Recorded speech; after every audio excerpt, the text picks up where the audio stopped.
Hello everyone, happy Thursday. Thank you for joining me tonight. My name is Alyssa Thomas from Penguin and Fish, where we make lovely and quirky hand embroidery kits. And I'm here every weeknight at 8:30 p.m. Central Time, and it's a time where we can relax and craft together, and we typically work on a project from beginning to end. So I am so distracted by these little snowflakes. So this is going to be the last video I do for the year, you guys. So I'm going to take a break starting tomorrow, and I will be back on probably January 2nd. So next week I'm going to be off basically, and the New Year's Day and New Year's Eve. So had to wear the cute little funny hat today. So all right, you guys, it is new. Yeah, there's a snowstorm in the kitchen. Gosh, how horrible. We started out with rain today, which is crazy this time of year, and it went into the biggest, poofiest snow. So kind of like this, sort of, except for outside. But anyway, you guys, today was New Block Thursday for the Splendid Sampler 2 quilt along. But because it's the holidays and they knew a lot of people were going to be traveling around, they released some bonus blocks instead, which is great for us because that means I get to just sit and complete my full circle full circle block tonight. So we're going to do some hand stitching, and we're going to get this guy done. Last block of the year. This is a good one to end on, I think. We did a lot of fun work for this one. So, all right, I'm going to flip you guys around, and we will get started for the evening, although I'm going to miss our little snowflakes here. All right, guys, I'm going to turn you around. All right. The snowflakes are still there. We can do the snowflakes the whole time. Here, I'm going to just turn my snowflakes off. There we go. Those are just fun every once in a while. I like those. Okay, full circle. So I have my pressing mat underneath me again. No reason for that tonight, but we might need to press every once in a while here. But all right, so last night we made our last piece. This is the piece that's going to fit over the top. We're going to applique this to the top. So this was our freezer paper template, just an oddball template, right? It's just kind of this border with a round hole on the inside. We fused our white fabric. I'm using a white fabric background. I fused white fabric to that. And then we had to cut out the circle and fold all the edges over. And we did that with the clover iron and the starch. Oh, you guys, so I was so proud of myself that I hadn't burnt myself yet on this stupid clover iron. Last time I used this, oh, it's getting hot. I thought I didn't even have this on. Sheesh. But in the first Splendid Sampler, I burnt myself so many times on this thing that I didn't think I was going to like it at all. And then I was so proud of myself that I didn't burn myself yet on it in this project. But then it was sitting on here, the little rest, and I'm afraid to touch it. But I grabbed it by the metal, and I burnt myself twice doing it last night. Like you can even kind of see the line on my finger from grabbing it. So I'm declaring it's still a menace, that clover iron.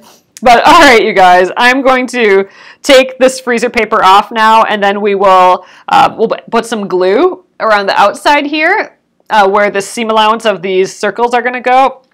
Then we're going to kind of stick this down. That might take a little fiddling, and then we'll do some re-gluing. And once we have it just right, I think we'll give it a press.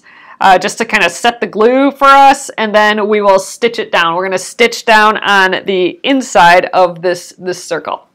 So, all right, first step, let's try and get this freezer paper off. It shouldn't be that difficult. Just going to kind of grab an edge here. There we go. Freezer paper usually comes off quite easily. And you don't have to worry about breaking this fold, I don't think, because it's been starched. It's going to pop right back. So I'm just pulling this guy off. Ooh, I do kind of, oh wait, no. I was thinking I need to worry about that inner edge, but I don't, because that's what's been fused, so, or starched. So we're done with that. We should have a perfectly fine circle here still. Looking good, and it feels like fabric again, which is always nice. Oh, this is gonna be weird. This is gonna annoy me, I think, but once we quilt it, I won't notice it as much, but because I'm using white for the front, it's a little see-through, so I can see all my little nicks in there, my little what did we call these? The little edges, the seam allowance that we clipped into earlier. But well, we'll see how that goes. All right, I'm gonna put glue around this outer edge now, and that's where we're gonna lay down this piece. And we definitely are gonna have to go back and glue again, I think, because this is gonna dry real quick. I'm just gonna put some dabs. I'm just trying to keep it in this where the seam allowance of this will be, you know, so it's covering up like a seam allowance is worth, like a 1/4 inch of these petals. So that's kind of where I'm putting the glue.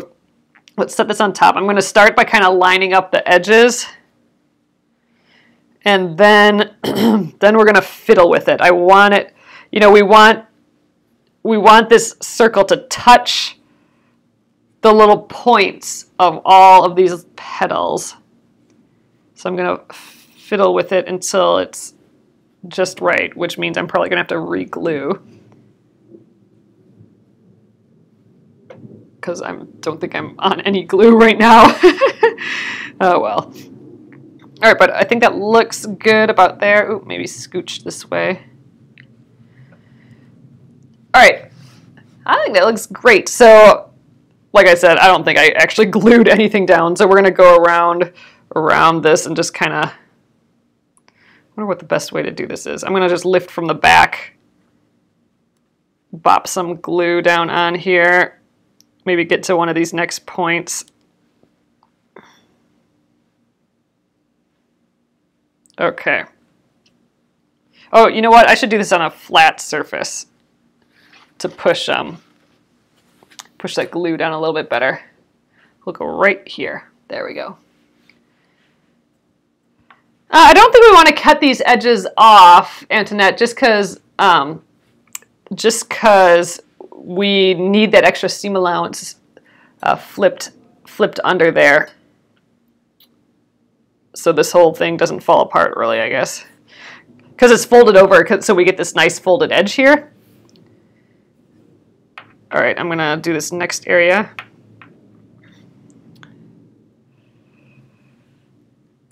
Gretchen, what do you mean by you're wondering why this is supposed to be fused? Do you mean why it should be glued down? Ooh, I want to get that point here. Yeah, I'll press to set the glue. I think that's a good idea, Nolene. So first I got to get it all on there before the glue dries on me. So that's what I'm dealing with now. Let's dab this on, try and set it back where it was. Like I said, I'm trying to meet those points. The white fused to the circle piece. Oh, I've taken that off. Oh, we needed that because that's what we folded over the edges of. We did that yesterday. So we folded over the edges. We starched and folded over the edges. That's why we needed that. It was a template piece to make this shape here. So we did that part yesterday.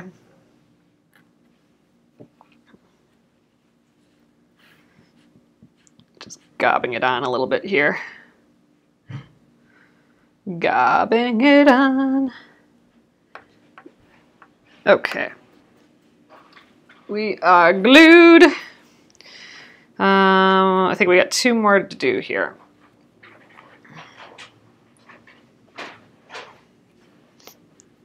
Yeah, I think, you know, it doesn't totally need to be even with this outside border because we are still going to trim this down. So this is one of those blocks that we started out with a 7-inch square instead of a 6.5. So we will be trimming it down, But yeah, I am using it as a guide, aligning my edges the best I can. But what I'm really concerned about is the circle hitting those marks and still, you know, appearing like a circle. Yeah, I'm not concerned about the blue. I might actually trim that blue away because we don't need all this outside blue. Now that it's all stitched together. Okay, that is looking pretty swell, I think. Okay, let's press this just to kind of make that a bit more permanent. Oh, hold on, my glue got away from me there. Okay, here we are. I'm gonna get my cordless iron here. Give it a little fuse. It's coming together, this block, kind of crazy. Just from the picture and from just reading it a little, I was not expecting the construction of how we did this with the large applique, the outside applique pieces stitching onto the inside applique pieces. It just was unique. Ooh, wow, this is a little dirty here. Oh man, I might have gotten some dirt. I wonder, I gotta clean, I might need to clean the plate of my iron. I'm not quite sure how to do that. So any tips on cleaning an iron, let me know. That's one of those things that you have to remember once the iron is cool. I'm guessing it's one of those things you only think of when your iron's up and running. Doesn't it tell you to trim the blue back? Glue the background fabric on top of the applique unit, making sure to cover the outer edges of the petals. Okay, did that. Applique in place. Trim the B-square. We will trim. So we have to applique it first, and then we will trim. Like I'll just pull this back and I'll trim the blue at that point. So, Mr. Clean Magic Eraser, I use a dryer sheet. So what do you mean use a dryer sheet? Like you just lay a dryer sheet down and rub against it? Or like what do you do with that dryer sheet? I'm not sure I even have a dryer sheet. Put salt on paper and iron over it. Oh, does that work? Oh gosh, man, this is sharp. I just stabbed myself again. This one is just extra sharp, this new needle. Okay, I'm gonna see. I might try that. I'll try that if I have a dryer sheet. I'm not sure I do. I will do that first, but I do have salt potentially. Maybe I'll do that first. All right, I got a long enough piece here so it goes around.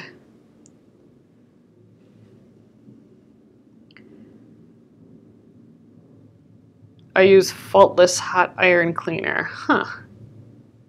Yeah, that's probably one of those things like changing a needle I should just do more often. Changing or cleaning the faceplate of the iron. All right, again, I'm going to start not at a point. I'm going to start at a kind of more of a in the middle area. Yeah, it's amazing how sharp these new needles are right now. It's so silly. Of course they're sharp.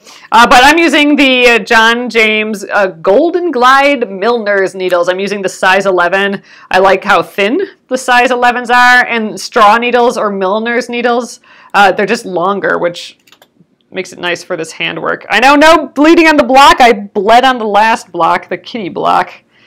All right. I'm gonna start right here, I think, just because that's where I picked it up. I'm gonna come up through the back. I'm through both I'm calling this the back fabric and the front fabric.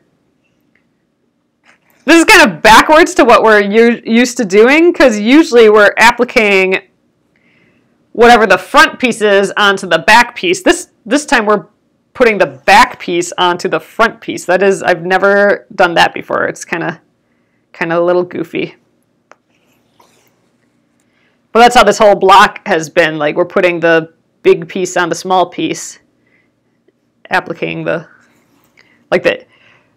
appliquing like inside parts instead of outside parts. So like usually you go on the outside edge of to applique of the shape to applique, but now we're doing like these inside holes we're appliquing with this, which is actually kind of what we did for the pineapple block too. We made little holes and appliqued those. Oh yeah, like reverse applique, exactly. Exactly. Oh, you set an iron next to thick plastic. Oh, and the faultless cleaned it completely. Ooh, that's interesting. Ooh, that's good news. Yeah, I'm working in such a small space here that I'm always afraid I'll set one of my nice, quilting rulers right next to the iron, and I'll melt a ruler and kill my iron or something.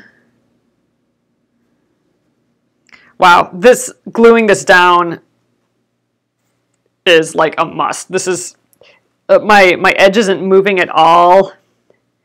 Like if this circle edge was popping up in some places, it would be so difficult to try and get it right again, because we're doing like a perfect circle here, right? So any weird little bump in it is gonna show. So yeah, gluing it down was good. Or going back, I guess, and gluing it some more. Faultless cleaner. I don't think I have any dryer sheets, so I don't think I'll be able to do that. I suppose I could get some. That'd be easy to get. I'll try the salt. Oh, you worry, yeah, about your cutting mats getting on the heat. Yeah, I know. I'm just afraid I'll just accidentally set it nearby, just stupidly one day, and be like, oh, that was dumb. So far, so good.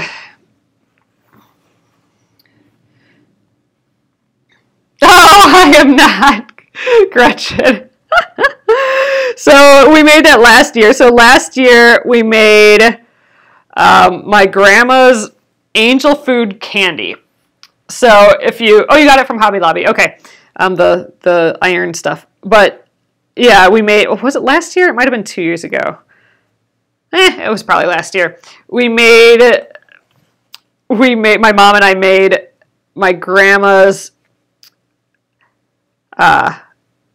angel food candy. So it might be just a Wisconsin thing, I'm not sure, but if you Google like Wisconsin angel food candy, you'll find it. And oh my god, the recipe for this thing. It was a neat bit of science though. So this recipe, it was like 1 part sugar, 1 part brown sugar, and then 1 part corn syrup, like brown corn syrup or something. So 2 kinds of sugar and some corn syrup. That is like it for the ingredients. Like seriously. And then you heat it up so it all melts down. And then once it's all melted and just the right temperature, whatever temperature it's supposed to be at, then you put in a little bit of vinegar and baking soda. So that makes like that chemical reaction, like like a kid's volcano, right? You're putting the vinegar and the baking soda together. So all of a sudden your like dark sugar melt that is on the oven starts turning a light gold and poofing up. And so while that's happening, you pour it into like a baking tray or something. And so it's got this weird airiness, but it's hard all the way through. So if you, first of all, so now you let that cool. It's like, it's about this tall at this point, and it's golden brown. It had changed color from that dark sugar to this golden brown. And then once it's cool, you just break it. You break it in weird shapes, so they end up being weird, oddball, like, triangle cubes sort of thing. And then you make some chocolate, and you have to, we had, what's that called? Oh, we had to temper some chocolate. So that was fun. We had to, heat it up and whatever at just the right temperature so it would be tempered, which makes it super shiny. And then we dip them in chocolate. So we dip them in that tempered chocolate and then, you know, let them cool again. And that's it. So it's these, you know, they look like weird chocolate shapes, like oddball, odd cut cubes. They're all different shapes. And then you bite into them and it's this golden brown, like petrified sponge, I suppose, is how you'd describe the look of it. And then, you know, it's just straight sugar, right? Straight sugar with some chocolate on the outside, but I don't know what it is. I just freaking love them. You know, it's probably because, you know, my grandma always had them at the New Year's Eve Christmas party that was always at her house. But, oh, I just love them. Just the shape of them is interesting, and, you know, sometimes you take a little one, and sometimes you take a big one and bite it in half, and, you know, you can let it dissolve in your mouth, and it's just the right texture. I like textures of stuff, so, and I kind of like it even more now that we've made it. Like, I love that, you know, you're doing that chemical reaction, so it starts bubbling up, and you got to get it out of the pan real quick. It's just so funny. But, oh my God, yeah, now I could only eat like one of them and my brain would be firing all over the place because of all the sugar in it. I mean, it is like I said, it's 3 parts sugar, different sugars, and then with some chocolate on the outside. Angel food candy, so if you want to give it a try, if you give some angel food candy a try, take a photo and post it in the Penguin and Fish Crafters group because I want to see it. I am not making it this year. It is so over the top, but man, that's like reminds me so much of Grandma. And so that and the other thing she used to make that was just like Grandma's is the best, and this is the only thing that's the best thing ever is she made these peanut squares, and maybe that's a Wisconsin thing too. I don't know. But that was like a cake, but it wasn't so light and fluffy, but it wasn't like pound cake either. It was kind of somewhere in the middle. And then it has like this icing on, like it's a ton of steps, so you have to make that cake or something. I have never made these. We should make these sometime. But it's like this cake, so you have to make that, and then I think you have to freeze it. And then you dip it in this sort of icing frosting thing just so it has a tiny layer, and then I think you have chopped or crushed peanuts, and you coat the outside of these squares of this particular cake that's been frozen. You get all those peanuts on there with this icing frosting stuff, and then you freeze it again. I don't know what it is, but dang, those are good, and Grandma's are the best. I think there's like one Pick and Save or Piggly Wiggly or something in the area that gets them from some bakery. I think my mom found out the actual bakery, so I think she gets it from the bakery. But there's like one place that's close. They do it a different size than Grandma did. Like they're like twice as big. But they're reminiscent of them. But those two things I think of. The peanut squares and the angel food candy. And I guess the one other thing is whenever we'd go there, we'd go have like lunch or dinner. And they always had that, I think I've talked about this already, but that turkey, that processed manufactured turkey loaf that's in like a loaf shape, and the bottom is all dark meat and the top is all light meat, and you just cut it, you slice this loaf so you get this thing that's this big, this thin and this big, where the bottom is brown and the top is like, horrible cream colored. I used to love that at Grandma's house. Grandma and Grandpa's house, the turkey loaf. Oh man, funny. I don't think I've had that anywhere but there, actually, now that I think of it. Oh, just horrible.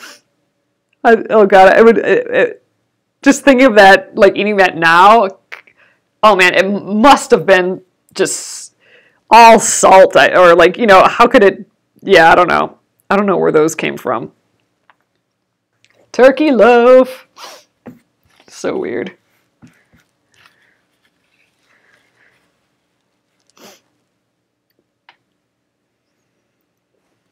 That was always fun.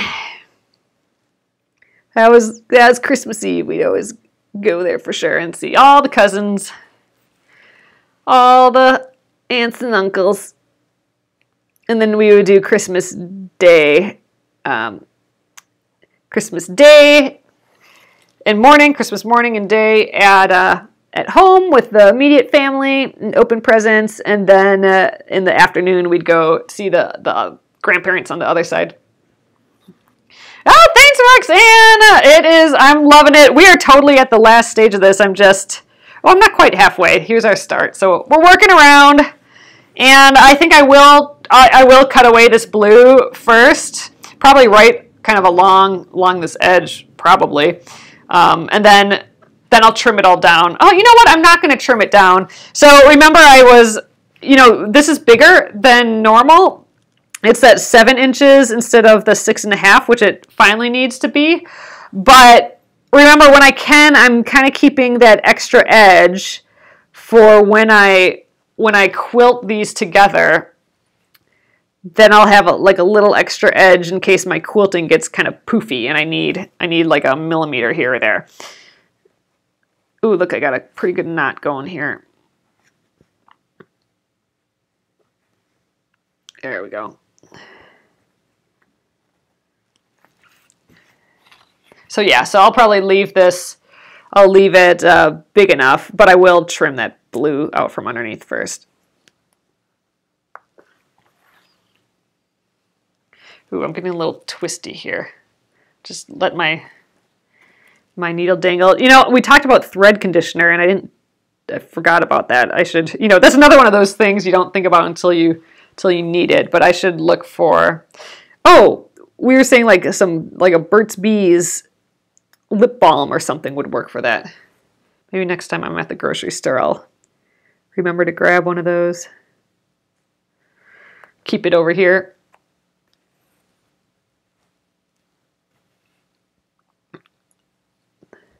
Oh, the 21st is tomorrow is either the shortest or longest day, depending on where you are.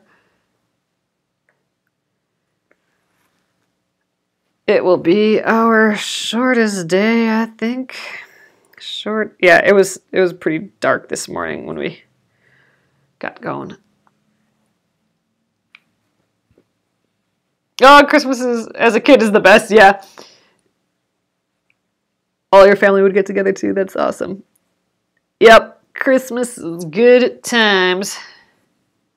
Yeah, Roxanne. So Roxanne has a good point. Cutting your thread no longer than 18 inches helps too. Yeah, that's what I typically try and do.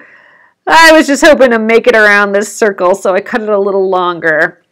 But I think 18 inches would have gotten around this circle too.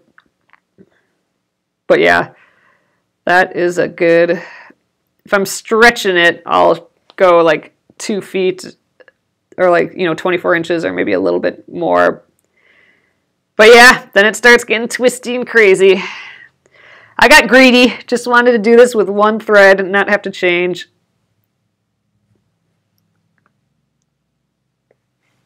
Run your needle down to the fabric, and as you pull it, back up with tension on the thread.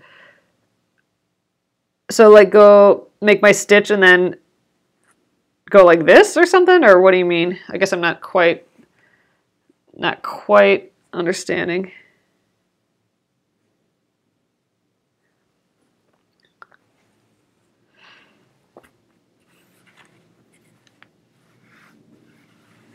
All right, we're a little over halfway, I think. So I am... As I approach these points, I am making double sure that I'm on that point. Like I'll scooch it up or just down a hair just to make sure I'm on the point.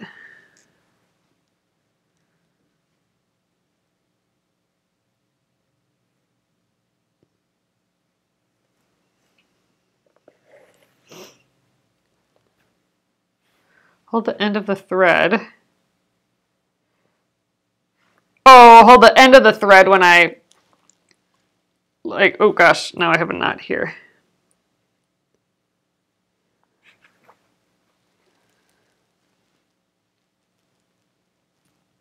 All right, I think we're gonna just dangle here. Okay, let's keep working around this edge and run the needle down to the fabric. Oh, okay. So just kind of like this, and then let it, then bring it back again. Okay. Oh yeah, that really, oh gosh, that made it all twisty the other way. Maybe that's a good thing.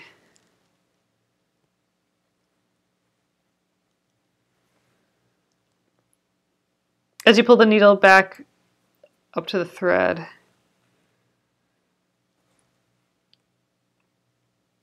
okay, let's try that again. As I pull the needle back up, it will untwist. So, all right, let's do that again. I'm getting the needle. I'm putting the needle all the way down to the fabric here, and I'm just gonna kind of run my hand across the thread, and then I'm gonna come back up.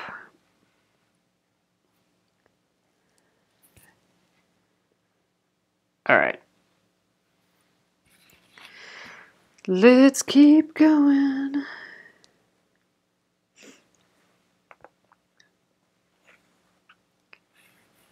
Oh, you saw a video today that discussed flat back stitches instead of this whip stitch. Huh. Like a ladder stitch? Flat back stitches. I'll have to look that up.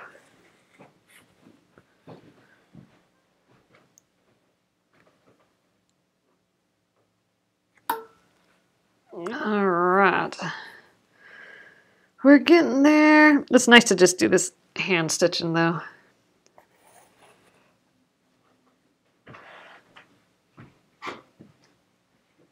On the thread as you bring the needle up. Okay, put pressure on the thread as you bring the needle up. Oh, I think I was doing that a little bit. Let's see how this keeps going here.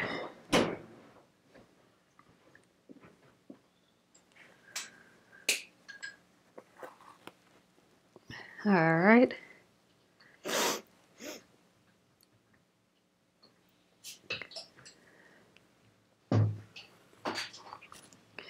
Yeah, I just straight did my thread too long, I think, but that's okay. We'll just deal with the knots.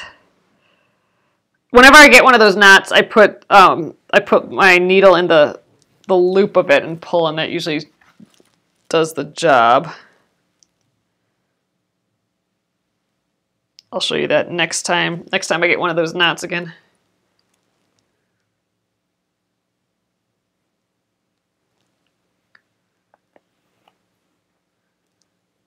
Whoop. Caught a whole bunch of edge.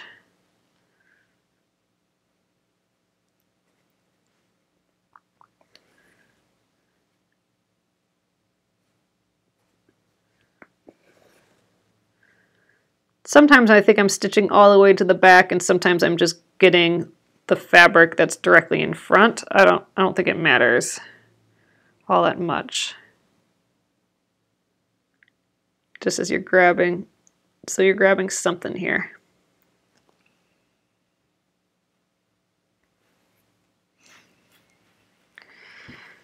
All right, where are we at? Okay, right here's our start. Got about 2.5 of these little petals to do yet. All right, I like it with the white background. I really like the blue, seeing a lot of the blue, but you know, with this white background, you really get that circle shape, which is fun.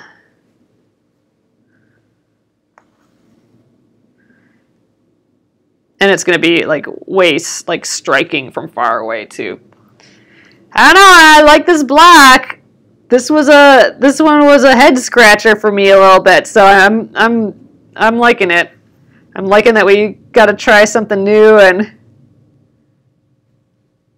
we got to play around with color on this one. This was one of the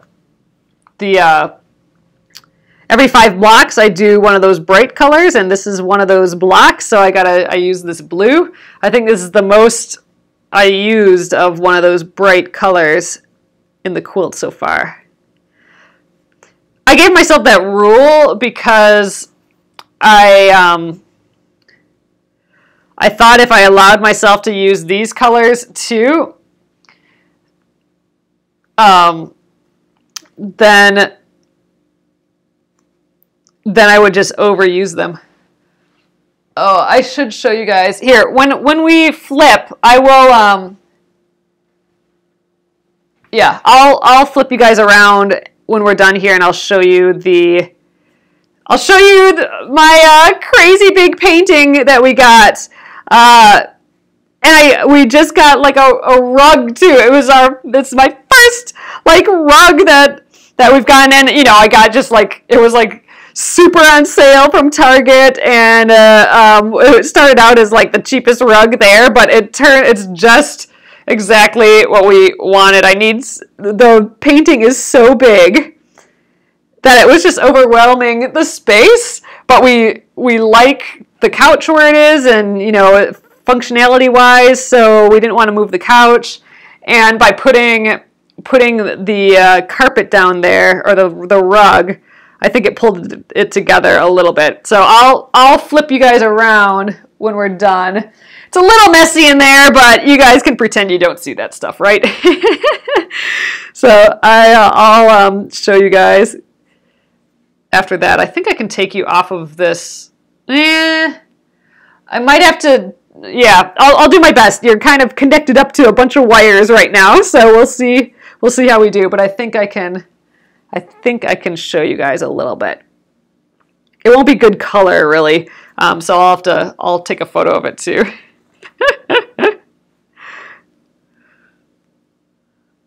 We like it.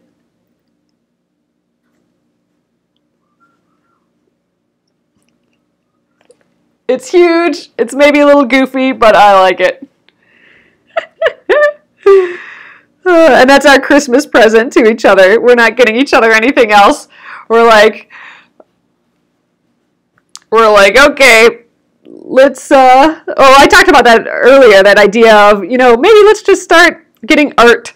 We'll pick an artist or whatever that we want to have a piece from during the year, and that will be like our birthday presents and our Christmas presents combined or something. So I don't know, hopefully we stick to that. That would be kind of cool. But yeah, then we have to on purpose not be allowed to get each other like extra little presents, like, oh, I just got you this anyway. Now we just are doing the art thing, so we'll see. Messy house means creative mind at work. Yep. We just wrapped presents in there last night and got them shipped out today, so that's good. So I think we have some wrapping paper sitting in there still.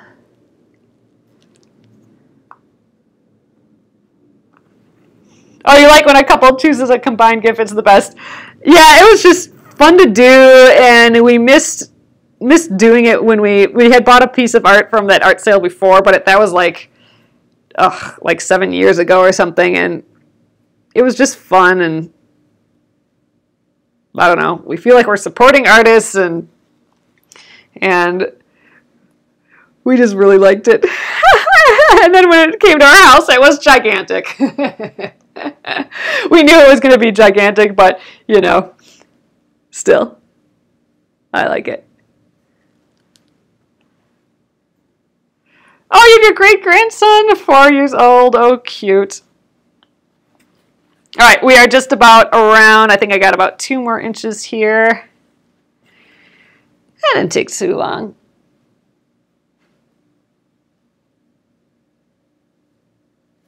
All right, I will try and flip you guys around once I'm done here. I'm just trying to think how far this phone is going to reach.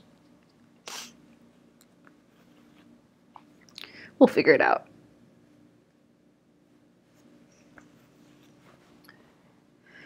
Almost around the bend. Oh yeah, and then I wanted to cut out that blue area yet from here. Oh, someone, I don't know if you're in here right now, but I got an email asking about the wool pressing mat. I do have a link to that in this post, like a from Amazon. I think I do have an Amazon link to it. Oh, you're painting your kitchen on Christmas. Nice, Leslie.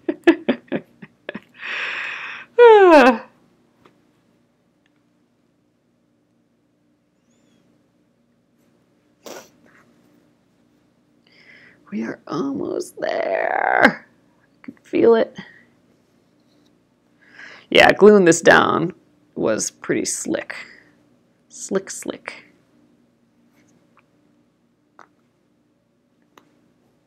Uh-oh, dang it. I always do that when my thread gets a little smaller. Lost my needle. Let's get that back on. And yeah, I need to trim this too. It's a little, the edge is getting a little fuzzy on my thread, so we're going to recut. Ugh, man, my hands are so dry. Oh yeah, I was going to start doing the like gloves and lotion at night. Tonight I'll have to do that.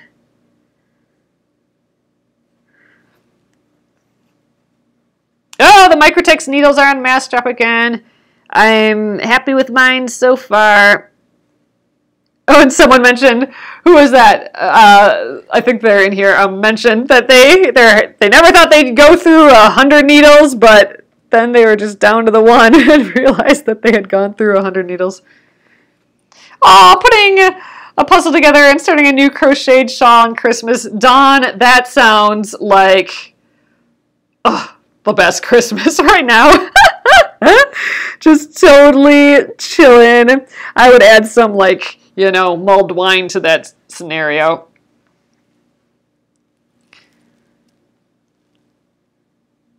Oh, and emerald green. So Suzanne is saying, I was talking to a decorator a few weeks ago, and she said that gray is going out and emerald green, and I can't see the rest of it, but I have been seeing a ton of that emerald green around too, and I'm totally, it's so pretty. I do not know how long that color will stay like in vogue, but right now it looks so pretty, and especially when they put like that burnt umber or that burnt orange color with it, that terracotta, I guess would be a better description, color with that emerald green. It just looks so pretty, but yeah, I can't see that staying around forever. But right now I really like it. Seriously, olive oil on the hands. Maybe I'll do that tonight. That'll be kind of fun. Fun to try the olive oil. All right, I'm just tying a little knot here. Yeah, I just that, you know, if you just start, you know, paging through Instagram like a bunch of interior designers on Instagram, pretty images, you'll pretty quickly find a lot of that emerald green.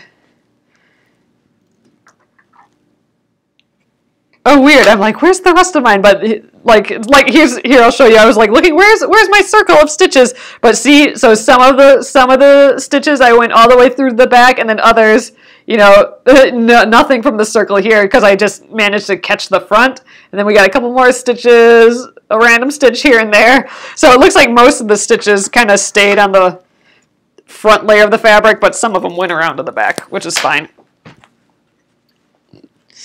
Oh my gosh, I love it. All right, I'm going to just press it really quick, and then I'll trim. Oh, maybe let's trim first. So I'm going to get, here it is, my scissors. And actually, this dressmaker scissors is perfect for this because a dressmaker scissors, or the bent, or the angled, what do they call it? Bent handle dressmakers? Or maybe it's just the dressmakers.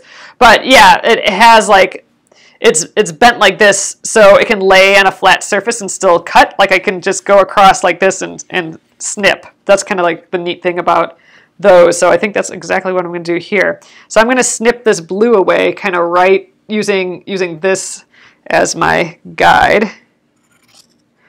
Make sure I'm getting that white out of the way.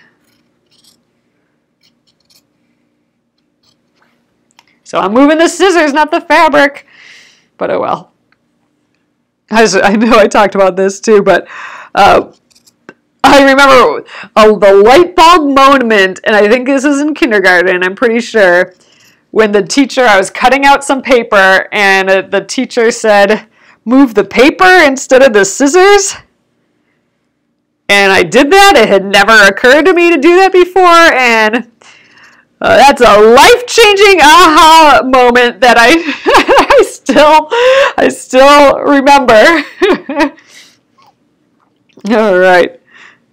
So now I feel weird because I'm moving the scissors, not the fabric, but it's just because I'm on this wool surface, so it's not, the wool kind of holds it in place, so it's not moving around by itself very easily. If I did this on the table, I could probably scooch it as I turn as I cut.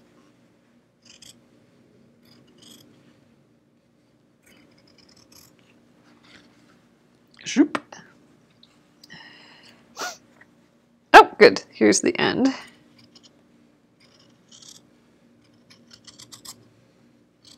Okay, that is it. Now let's give it a good press. Ooh, we got fuzzles. Oh, it's pretty. Okay. Heating up the iron. A little scared to iron. I'm not sure that dirt on here is from the iron.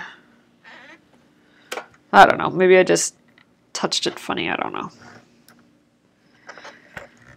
There. And again, like I said, I'm going to leave the extra edge on here, but let's find, oh, there it is. I'm going to find my 6.5-inch ruler. So let's just get a little higher here. Ugh, it's so pretty. From far away, this is going to look really nice. So, all right. I just want to check to see where we're at. Yeah, see, so we got our little edge here. This is a 6.5-inch ruler. This is how big our block was, or is going to end up being. And yeah, we got like a, you know, a little less than 1/4 of an inch all the way around. So that's great. So perfect. I love it so much. Who knew you could do like such an involved block, you know what I mean? Like the English paper piecing, the reverse applique everywhere, these curved edges for you know, applique and English paper piecing. That's, you know, you don't do that every day. And this circle, doing a reverse applique circle, like how pretty. I mean, could you imagine doing a bunch of blocks for this for a whole quilt? That would be pretty fancy. All right, so I'm going to flip you guys around. I will try and show you our picture here too. So let's do that. Okay, you guys, so let's try and, hold on, unattach myself from here. I might just turn you guys around again. Let's see what's going to work. I'm going to pop you out, so beware.